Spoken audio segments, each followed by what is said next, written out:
দিল্লি নয়, পিন্ডি নয়, অন্য কোন দেশ নয়, সবার আগে, জোরে বলুন, সবার আগে বাংলাদেশের প্রাণ তারেক রহমান আসবে ফিরে বিয়ের বেশে।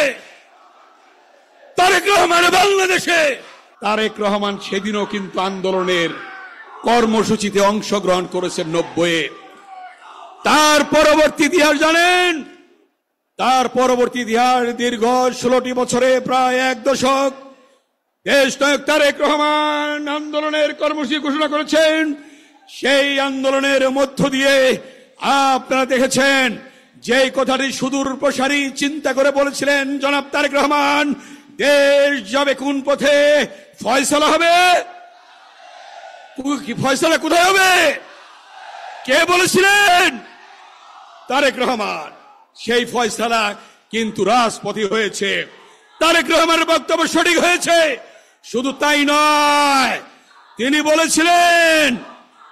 বলেছিলেন দিল্লি নয়, পিন্ডি নয়, অন্য কোন দেশ নয়, সবার আগে, জোরে বলুন, সবার আগে। কে বলেছিলেন? তারেক রহমান। তার মানে দেশ প্রেমের যে জ্বলন্ত দৃষ্টান্ত, সবার আগে বাংলাদেশ, সেই বাংলাদেশকে নিয়ে এগিয়ে যাওয়ার জন্য তারেক রহমান আজকে আপনাদের সামনে এসেছে।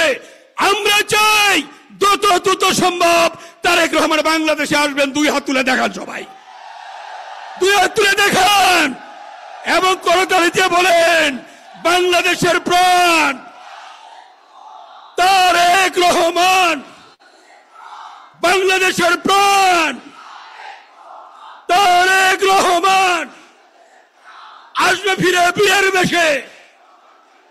তারেক রহমান বাংলাদেশে আসবে ফিরে বিয়ের বেশে। ইনশাল্লাহ তারেক রহমানের নেতৃত্বে এই বাংলাদেশে আবার গণতন্ত্র প্রতিষ্ঠা হবে। সকলকে ধন্যবাদ। আল্লাহ হাফেজ। বাংলাদেশ জিন্দাবাদ। খালেদা জিয়া জিন্দাবাদ। শহীদ জমর হোক।